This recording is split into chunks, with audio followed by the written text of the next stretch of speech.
All right. Hey everyone, Nestor Tarango, CEO of SolarWorks Energy, here with the one, the only Mike Oddonnell, 5-time double Golden Door Award winner. Thanks for taking some time to chat, man. Great to be here with you, Nestor. We're Yeah. always getting to jam at these things. I only see you in epic places like Tahiti, Geneva, wherever the place is. It's always awesome. And we just had a pretty wild experience on the mountain yesterday. You did. 12 hours Holy of smokes. silence, Yeah. and sitting in a, my spot was about 7 feet, circle of about 7 feet. You were perched up on in a tree, right? Yeah, we're at this crazy park that Sam and they found as like the zip line, obstacle course, and putt-putt, and crazy peacocks and turkeys all over the place. So yeah, just kind of a crazy experience. And I found myself up on this perch, which is like a landing for one of these zip lines, and I just kind of hung out there for the whole day and got into my meditation. I think I slept a little bit too. Nice. Any profound breakthroughs for you? Yeah, for me, it was realizing that being in this circle and part of this mastermind, I've been on a journey for about the last 4 years, and I'm sort of ready to take the next step. So I'm really thankful that I've had the support of other people like yourself to help me get into, where do I take flight like a bird, right? How do I provide the planet with a gift that's as miraculous as taking flight? And I've been introduced to sharing about my personal history, which is being an addict and an alcoholic, and being 39 years in recovery, and what would the alternative be if I wasn't, right? It's a very, very horrific story, I'm sure, that I never have to become acquainted with. And then how has my experience and the time I've been around in the solar industry and some great people that I've learned from, that's turned me into someone who's able to help others learn how to do something that everybody hates to do, which is knock on doors, make appointments. And most people hate it because what they're doing isn't working. If we could teach them how to do it so that it's working, it's a lot of fun when every 5 to 10 conversations turns into a $1,000, $2,000, $5,000 commission check. That doesn't suck at all. So being able to share that with other people, like I have been the last couple of years through releasing my book, No Matter What, and my training academy, the MOD Sales Academy, those two things have helped now thousands of people really, get the results that they're looking for. Yeah, definitely. I know a lot of people on our team are blessed by your content and the content that you're dropping all the time on social media, and you're always so willing to teach, which is kind of interesting. Mike was just talking about this too, about how you Mike, the competitor in my own market, who's benefited from that. Yeah, right? And he's like, I use a lot of Michael Oddonnell stuff. Right. And that kind of crazy, right? Yeah, but that's what we learned to do here at D2D is share. Share. And there's abundance. I've never run into him in the marketplace. He probably never runs into me in the marketplace. There's enough people that need solar. We need more people helping more people go solar and being good at it and being effective at it. But it is kind of a strange phenomenon. Yeah, I love it. I mean, together. it's so cool. But I think that speaks to the mindset, right? The abundance mindset versus the scarcity mindset. Correct. And you definitely have an abundance mindset. And I had Sam showing up at my house, sticking a microphone in my face. Hey, we're going to record how you sell solar. I'm like, well, Sam, number one, I don't know how I do that. I just do it. And I kind of had some ideas, but I couldn't have really articulated or laid it out in a training class, which meant I wasn't doing that for my people, right? Him forcing me to do that in that moment caused me to formulate it, to really modulate it, to say, what is it that I do, and how can I quantify it, formalize it, and then be able to share it, with other people. That wouldn't have happened if I would have said no, right? He said, will you do this? I went, why would I want to do that? And I thought, he goes, well, you know what, and karma will just take care of the rest. And he's been so right. I've had thousands of people come into my life because I said yes instead of, no to the scarcity. I said yes to the abundance, and I've been, overpaid, repaid, overpaid, and many times over. Mike, could you talk to the mindset of somebody who's successful in this, but really just in general, this may be to the mindset of success, and what does that mean to you? Like, Yeah, I talk about mindset all of the time. And let's remind ourselves to come back to what you really asked me, which is what was my breakthrough this time. Those are my breakthroughs over the last few years, but I had a capstone. Okay, yeah. But let's finish with that. Okay. But let's get to the thing that I'm always all about, which is the mindset of a closer. There are several ideas that are not in most salespeople's heads.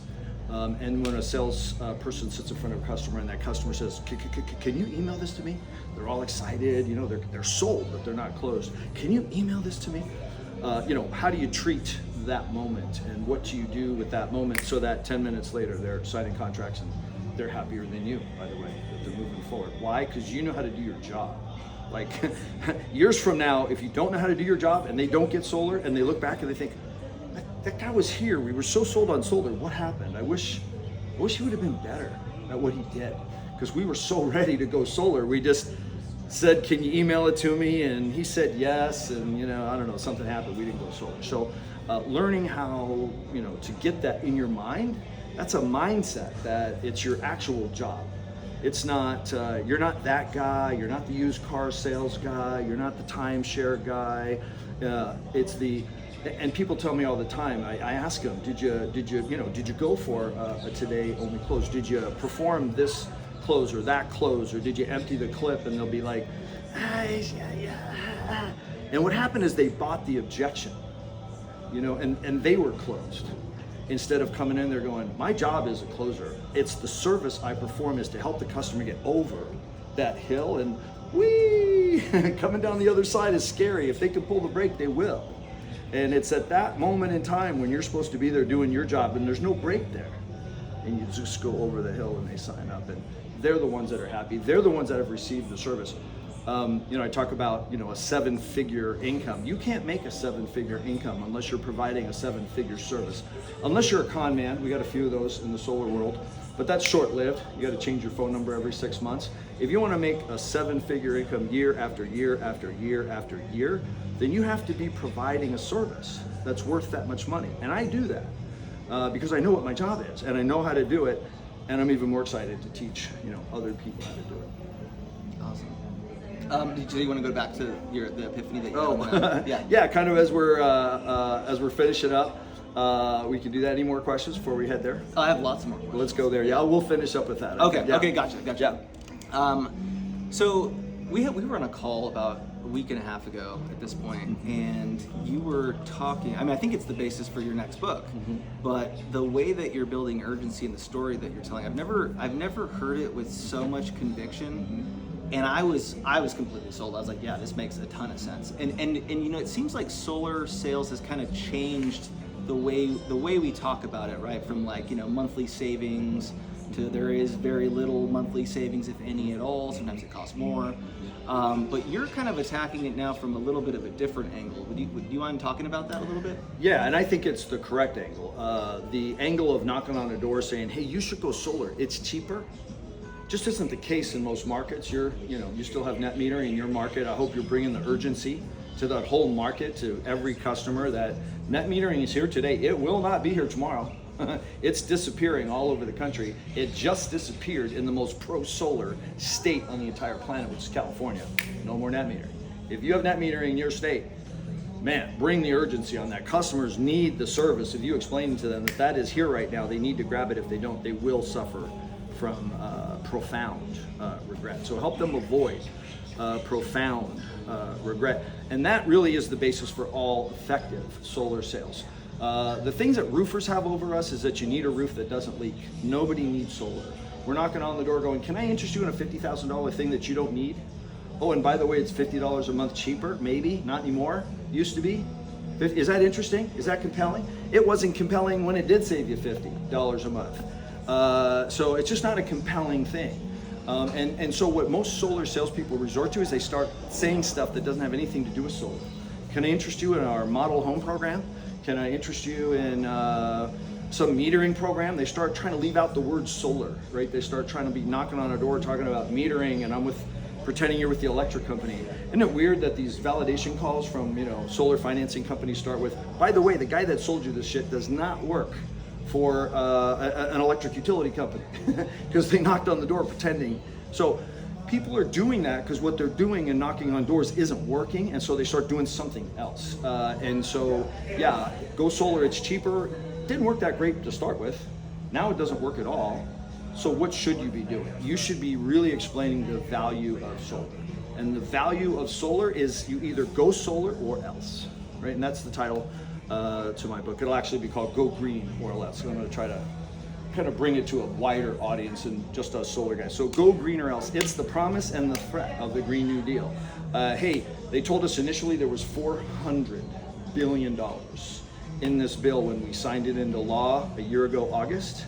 They've rescored it because it doesn't say 400 billion. It says any amount of money that we help people spend on solar panels, and then batteries and windmills and some other stuff. Any amount that we can, that government will cover 30% of. And that is fantastic news. They've rescored that recently for the debt ceiling crisis. You watching the news? We've ran into the ceiling on the credit card and the whole planet's freaking out, right? We got $33 trillion in allowable, money on the credit card. We already hit that. Now what? So this is a huge crisis in the Congress. That comes from all the money that we spent on COVID, right? We spent, $10 trillion on COVID. We took the debt in the country from 20 trillion to 30 trillion, which happens to be the max on the credit card. What do? So when they passed the Inflation Reduction Act, it didn't just have the money to be handed out. It says 30%. Does the government have any money, Nestor? How much money does the government have? Whatever it taxes its people, I suppose.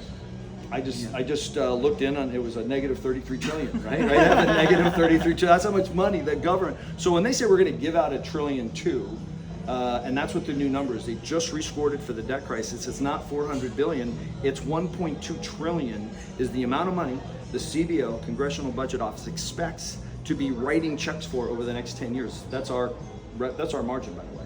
The incentive is not the incentive to the consumer, it's the incentive for you and I to dedicate our life performing what the government wants done, which is to deploy solar systems and replace fossil fuels. The government wants that done. They're providing massive incentive. It's about 30%.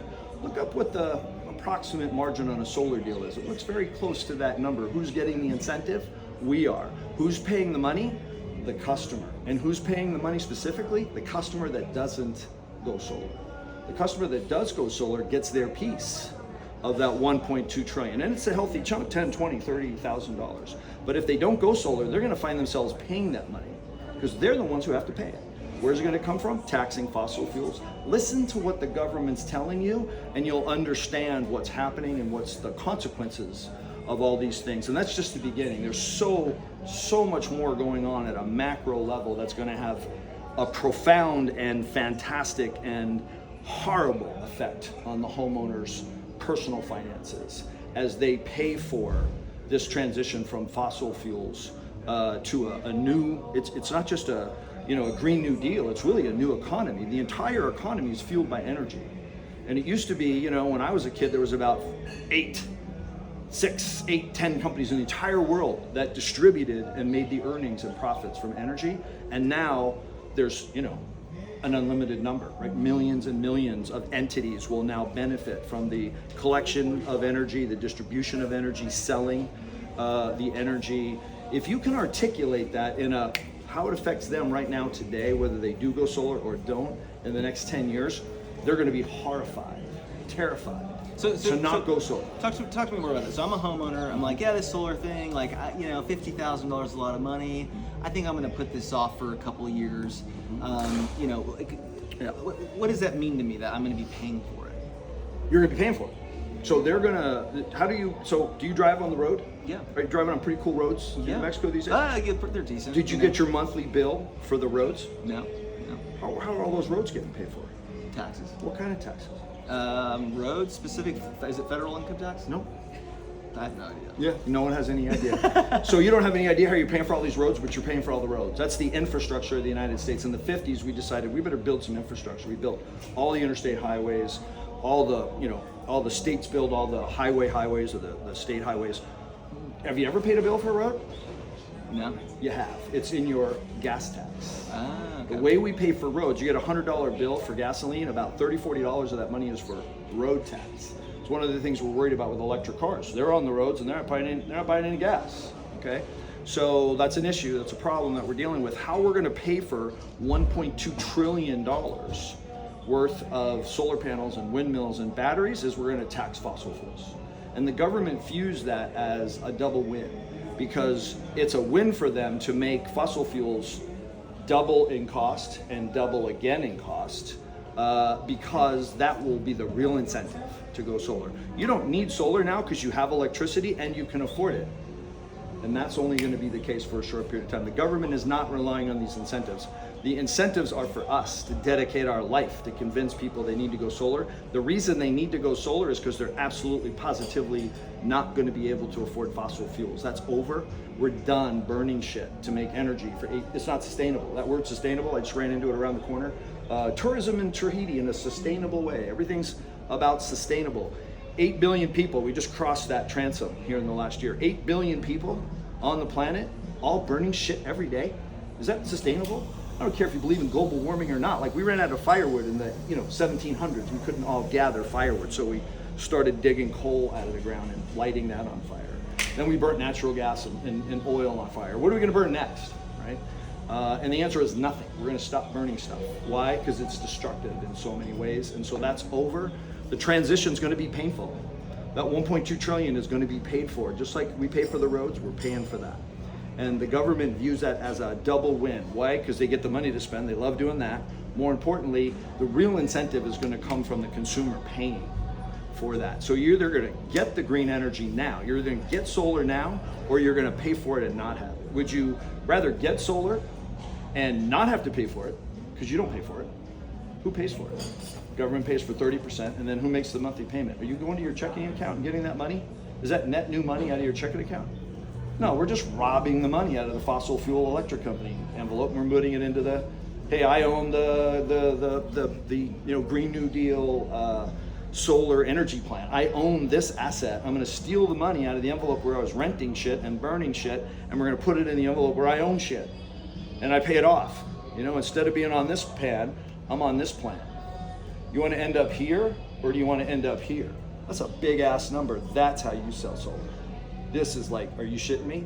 How do I not do this? If you do a solar presentation right, two things should happen. One, customers should be a little freaked out, because they should be freaked out. The facts on the ground should have you very, very afraid to be a homeowner and to be trying to cool down 3,000 square foot of space every year, and to be completely bound to the fortune of fossil fuels, which is, it's ending, it's going over a cliff. Are you going over the cliff with it, or are you unbinding yourself from this, latching on to what the government knows is new? We all know it's new. Not even an army can stop an idea whose time has come, and let's face it, especially if you live in Arizona and New Mexico. Why are you fighting off the sun? Why don't you just harness it? Why are you pulling the wagon? Make the sun pull the wagon. Why are you going to work every day to come up with this money to pay for shit that's free? Energy from the sun is stone cold free. Is solar equipment free? No. All we got to do is take the money we know we're going to spend on this fossil fuels and take the next 10, 15 years of that money, deploy it towards a solar system, and we'll have free energy for the rest of our lives. Why would you not do that? Yeah, I love that, because it's oil and gas is a fuel source, coal is a fuel source. Solar panels is not a fuel source; it's a technology. The sun is a fuel source, yes, and it's completely free. Completely free. Yeah. So these sons of bitches figure out a way to put a meter on it. Act now, act now. That whatever's good about solar is changing over time. The utilities are not going to sit still and lose their monopoly of being the one distributing energy at a profit. They're not going to sit still. They're moving. And so if your customer can take advantage of what's in place now, for heaven's sake, get it done. You are going to be so unhappy with yourself if you didn't listen to this guy and sign up for solar and get that net metering in New Mexico, or whatever metering program you have. It's going to change. You'll see me on social media standing at our local utility commission. It's called the Arizona Corporation Commission. Those guys are trying to change the deal every single solitary year in their favor. And every year I go out and tell homeowners, this is it. This is your last opportunity to sign up with this deal. If you do, you'll be grandfathered in. If you don't, it's going to get worse. And they go, okay, and they sign up. When someone else doesn't get that message across to them, they go, I think we'll wait a while. On the door, so we talked about this a little bit last week too, that people are afraid to talk about solar. Are you rolling this into this conversation into the door approach? Yes. And is it a concise version? Is it the full? Is it that version? If my lips are moving, I'm saying the same thing, and it's go solar or else. If you're not actively making a move to go solar, you're making a mistake. So how am I going to articulate that at the door? And honestly, that's the real problem with what's going on the doors. People hate knocking on doors. It's not because they don't like meeting people or talking about the one thing they're as passionate about as anything else. the reason that they hate knocking on doors is because what they're doing isn't working. And they're knocking on doors, trying to make a friend, and be charming, and talk about their neighbors' puppies and how many of their puppies like them, and how many. It's charming, and it's a good way to sell pest control. You're not going to sell a $50,000 thing by getting someone to kind of like you a little bit and be convinced a couple of the neighbors kind of bought your $800 pest control, $10,000, $1,000 pest control thing. That's not going to work for getting. They're not saying yes because they don't want to see what you have. They're not interested. And all of the money, come right through. All of the money in solar comes from taking someone who's not interested and having a short conversation with them that gets them to think, wait a minute, maybe I'm not interested, but maybe not being interested, not investigating this is a huge mistake. And that's what we should be doing at the door, is we should be getting just a moment of somebody's time to get them to open their mind for a little bit. And there are very specific tactics to do that. One of the reasons I'm good at this is not because I was a setter in 1984. Hey, we got a guy on your street, we'd love to show you a solar quote. The reason I'm good at this is I spent the next 25 years selling real sophisticated technology to real sophisticated people. CIOs, CTOs, VP of technology, VP of telecom. And if my pitch to them would have been, hey, you should buy my technology so you can save $50 a month, or they just wouldn't have listened, right? If I was trying to give them a call and say, I'm a really cool guy, you should want to hang out with me, let's go play golf, right? That's not gonna fly. What flies in that world is if I get a CEO and I get a CEO on the phone and he's like, okay, hotshot, you got past my secretary, you got past my assistant, you got past my deputy, and somehow I'm on the phone with you. What do you want? I better have something to say. And that something should be like pop, pop, pop. Triple bullets right in the forehead. And him going, okay, I'll listen for another 20 seconds, go. And at the end of 20 seconds, he forgot that he was only listening for 20 seconds, and we spent 3 or 4 minutes together. And at the end of the 3 or 4 minutes, he goes, fuck, now I need a meeting with this guy. The last thing in the world I wanted was a meeting with this son of a bitch. This most persistent salesperson chasing me around for weeks. He finally gets me on the phone. Now I need a meeting with this guy. That's why I've had a different experience on the door than others. I know how to get someone to open up the door and go, what? And in a couple seconds go, I need to listen for another 20, 30 seconds. 20, 30 seconds go by and they forgot that. We have another 3, 4 minutes of conversation, and I'm like, this kind of makes sense to know this information rather than not know it, doesn't it? And they go, yeah, that kind of makes sense. That kind of makes sense. Damn, now I need a meeting with this guy. Set up a time. That's fantastic. Can I change gears a little bit? Yeah. What's one of the biggest challenges that you've had to overcome in your career in solar specifically? Making too much money per deal. Biggest one. Can you elaborate? What do you mean by that? So I need solar to work so I can get these golden handcuffs off. And for the next year, I work like a demon, and I'm selling 100 to 200 kilowatts a month because I kind of know how to do this and I'm doing it. But then I pay off my mortgage, I pay off my credit cards, and I have shoeboxes full of cash. I used to think that the reason that I didn't have money is because no matter how much money I met, Marsha would figure out a way to spend it. And I didn't realize I was just kind of making enough money that she needed to spend what we needed to spend. So we ended up with nothing left over. And I was making 150 to 250,000 a year. I thought I was crushing the planet. Like, how come we don't have money? Like, I mean, real money. And the answer is, you're never going to have real money if you make $150,000 to $250,000 a year. You're going to spend most of it. The government's going to take a third of it, and if you're lucky, you're going to end up with 2 or 3% in a 401k, so that you're not destitute when you retire. And so when I broke loose of that, and now I'm working, and I'm selling 100 to 200, and I get just cash raining down on me. Like, I don't even know what to do with it. My paychecks are 20, 30, 40,000 a week. Like Walter White. It's just stupid money. I don't even know what to do with this money. So all of a sudden, what I think everybody does, I started to modulate my effort so that the money fit how much money I needed, and that was a big problem. So when we were out selling solar and we're making whatever thousands of dollars per sale, I quickly outstripped how much money I needed, and so I started working less. And by the way, that trajectory hit zero pretty quick. And a lot of salespeople will have a good month, 2 months, 3 months, 6 months, even a year, and then they start modulating. If you're not like working at scale, at flow, at potential, then you're slowing down and you're finding easier, softer ways, and pretty soon you're doing nothing, and the compensation on nothing is nothing.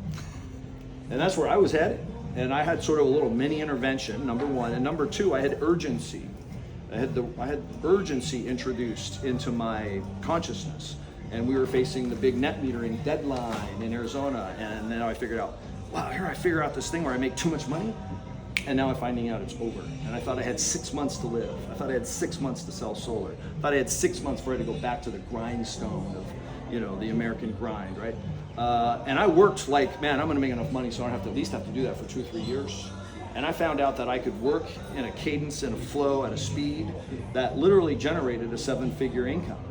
And when that was over, and I found out, no, solar didn't end. In fact, it's only getting better and better all the time. I thought, well, that 7-figure income was cool. How do I replace that without a gun to my head? And that's what I spent the next couple of years learning how to do that, built a formula for it, wrote a book about it, no matter what, even if your ass falls off. It's a recipe for a 7-figure income. I'm the one who needed the recipe, right? Because without the gun to my head, I didn't work that way. And I think that's what all of us end up experiencing. And that's really was the biggest thing I had to overcome was how do I replace working so that I have the amount of money I think I need with a completely different mindset.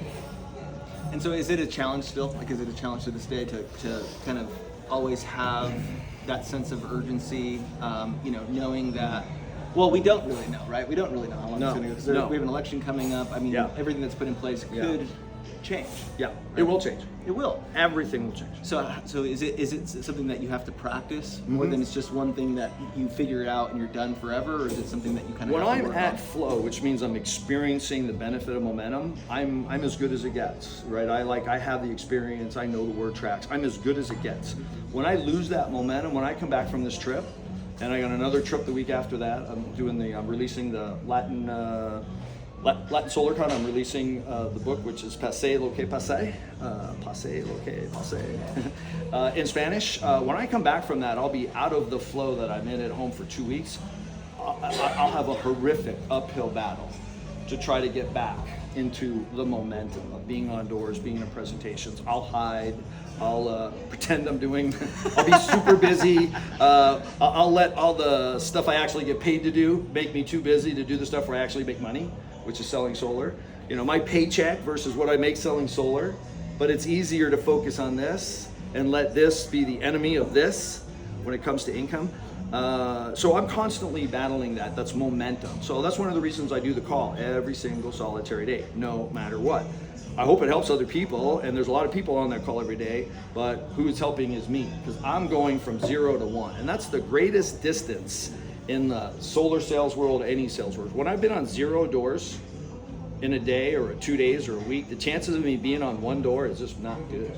It's inertia is this unbelievable, force to overcome. But when I've been on 1 door, the chances of me being on 2, 3, 10, 20, 30 is so awesome. So every single day, me and the people around me and the people in the MOD Academy, we're going from 0 to 1 every day. And we talked about that today, the value. David Meltzer talked about that. Him being in the gym every day. It's not that he got to the gym and did 600 push-ups one day. It's that he did 6 push-ups every day at that time in the gym. So I get started every day on that, no matter what call, and I got the people around me to do that. And what we're doing is we're recreating, we're manufacturing, we're producing this elixir, this most valuable commodity in the sales world called momentum. When you have momentum, when you roll out of a house with a 10 kilowatt sale and you get your bag on your shoulder, you just feel 10 foot tall and bulletproof. And what do most people do? Get in the truck. Like, dude, you are literally, you're just enshrouded in this cape of invincibility. Get that ass with that cape on it to the next door. That's why I have that, after every house, win, lose, or draw, even if I'm dropping off paperwork, doesn't matter. Every single house, I have a no matter what habit. Inviolate, got to do it, got to get down one driveway, up another, and get one no before I can get back in my truck. And sometimes that's what happens. But more often than not, and I get this weird amount of yeses trying to get one no, one. And then I'll knock for an hour after that and get 50 no's in a row, but the first one says yes to me like 5 out of 7 times or something like that. So I just keep starting on it. I just start knocking all the time. So what I'm reading into that is habits, right? The habit of getting on the call every morning, the habit of once you get out of a sale or of a presentation, it's get one no. And so it's these immutable law for you. People think that's discipline. My issue is I have none. I have no discipline. I'm an alcoholic addict. You're looking for discipline, you're coming to the wrong place. I got no discipline. So I have to hack it every day. Every day I got to hack it with a habit. So I have to use habits because I have no discipline. And if I don't get the check mark, I know, that a habit is something that if you don't do, you start to Jones. We're talking habit. I'm a good habit guy. I'm good at getting addicted to stuff. A chore is something you have to do. A habit is something that if you don't do, you start jonesing. Love that. How do you create that in the 5 or 6 things a day that are gonna make your life invariably produce what you're wanting it to produce? That's really the key. I had a really good conversation the other day too about when guys get really good at the job, and it's everything you're saying, right? That losing that momentum, and trying to find value in other things beyond knocking the door, being in the field, getting sales. And you had a really interesting perspective of that, of just that's where all the money's at.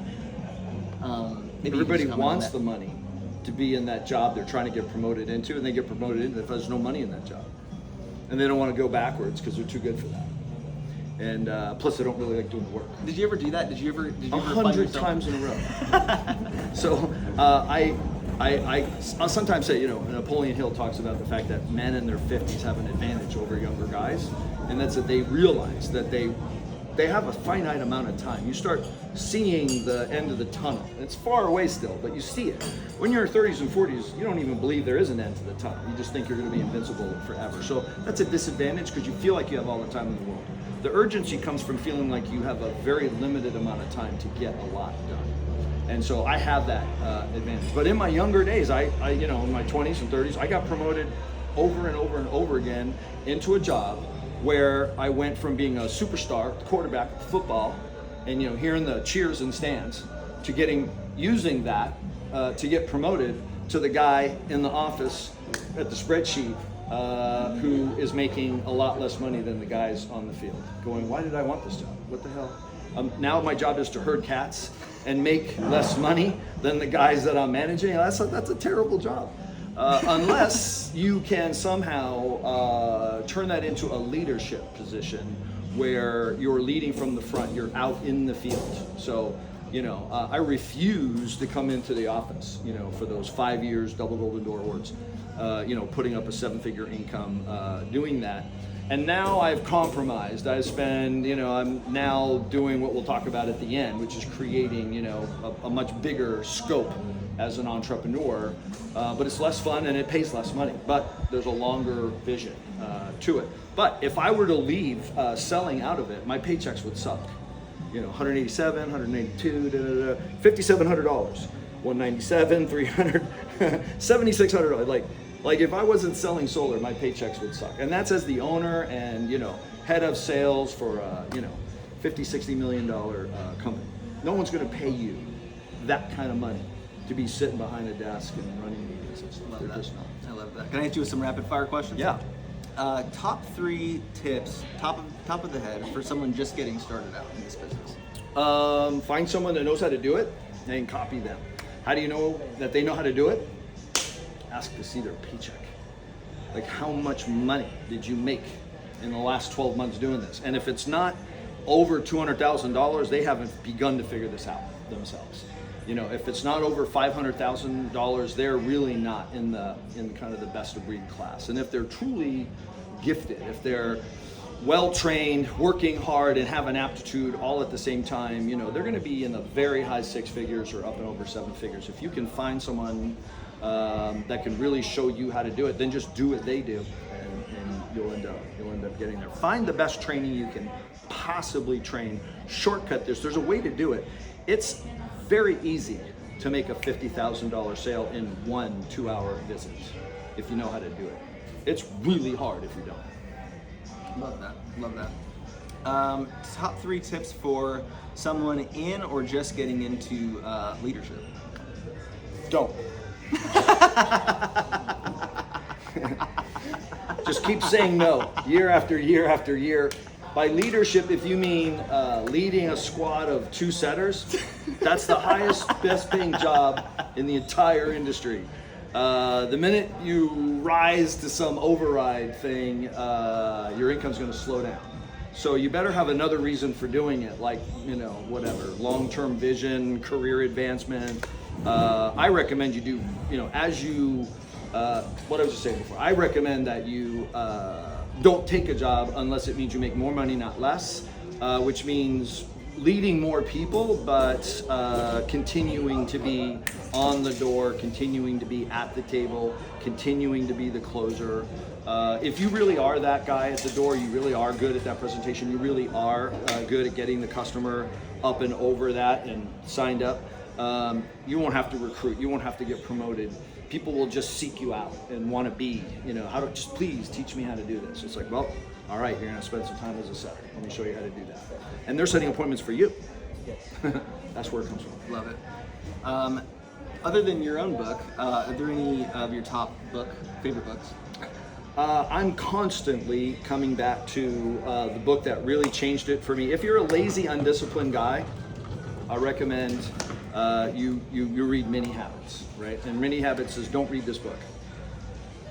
Read 2 pages a day of the book. Get your first mini habit by reading the book. It's 128 pages, it's a pamphlet.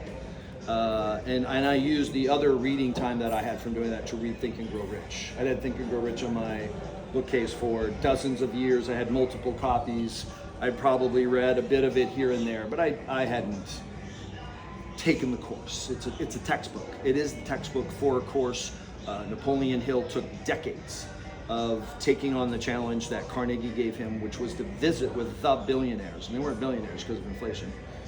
Reversal family, they weren't yet billionaires. The Bezos would have been worth, 800 million if he was back in the 20s, right? But he sat with the billionaires of the day, and he sat at their knee and said, okay, what do actual people actually do to end up where you actually are? And he listened to that for 20 years and then taught about it for the same 20 years, and then he wrote that book. This is not what somebody thought. This is a textbook on how to do it. Love it, love it. And then to wrap it back up, you want to talk a little bit about your experience? Yeah. So I'm sitting in this tree, 20 feet off the ground, completely starving for food, talking to anybody, and the touching of any kind of technology device. No phone, no earphones, no nothing.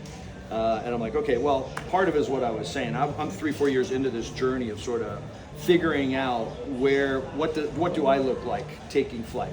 Where can I help people? And so, I've got those bricks, but the one I'm really ready for, and I've been preparing now for years, is to become a world-class entrepreneur, to take a company from merry band of men to pretty solid company you got there to, wow, that's a pretty impressive enterprise, which is where Sun Solar is now. We're a very impressive enterprise. We got a great brand.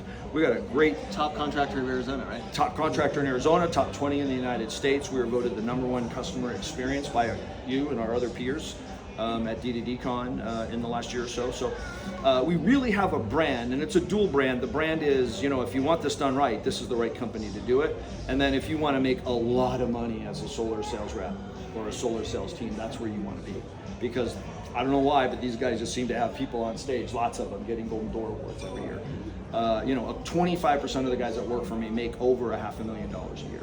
I've always got a handful every year that are making a 7-figure income.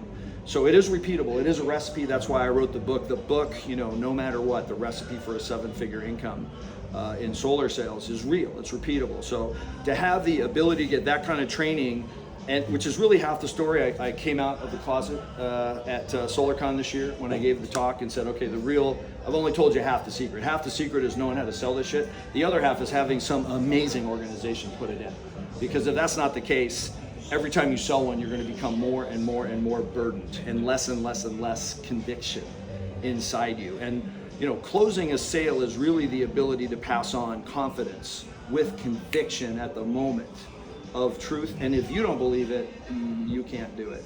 if every day you have more installs and you have more customers giving you referrals, this job's going to get easier and bigger and easier and bigger instead of harder and smaller and harder and smaller. So taking that to a national level, we've been biding our time and not trying to be everywhere at once, but to be one place as good as we possibly can. We have our grand opening in Nevada next month. We've got this thing dialed in for Nevada. I think we're going to go around New Mexico just because we like you so much. Thank you. But we're in Texas and Florida, literally Texas by the end of the year, Florida in the next quarter or so. So we have a very slow, gradual plan to be everywhere.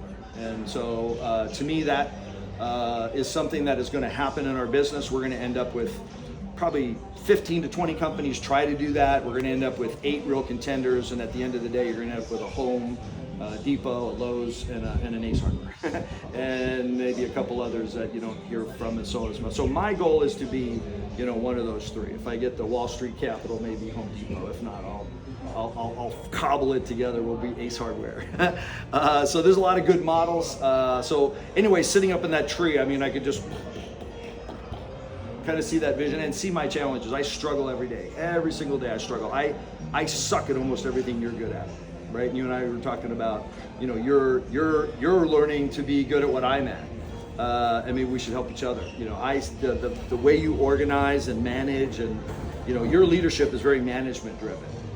My leadership is very leadership driven because I'm just going too fast to slow down and manage. I got to slow down and do a little more managing. So that's the struggle I thought about. And the thing that came to me, and this was the theme up there, was to find your hidden treasure. I've got 2 or 3 hidden treasures that are actively helping me and other people on a daily basis. I got to add that that 4th thing to do that, and it means, and it was in our thing we took up the trees out into our space. It was take charge, and that's really what being a boss, being a manager, it's about taking charge. So so we're kind of, it's time to grow up and not be a merry band of men, but highly qualified people who understand growth and management and capital and acquisitions, and that's the next thing. So I'm excited and ready to do that. Well, Mike, thank you so much for your time. Bombs, I think our guys are going to get a ton of value from this. Anything in closing thoughts? Maybe you want to say to some new folks? You know who I'm talking to. Get off your ass and go knock on doors. You the guy that used to be 20 sales a month, who was the guy tearing it up, was making all kinds of money. Now you're trying to pretending to be it and to be a boss and not doing it. Get off your ass and go knock on doors. Go make some money. All right. Thanks, Mike. Appreciate it, man. Absolutely. All right. Sweet. That was pretty good.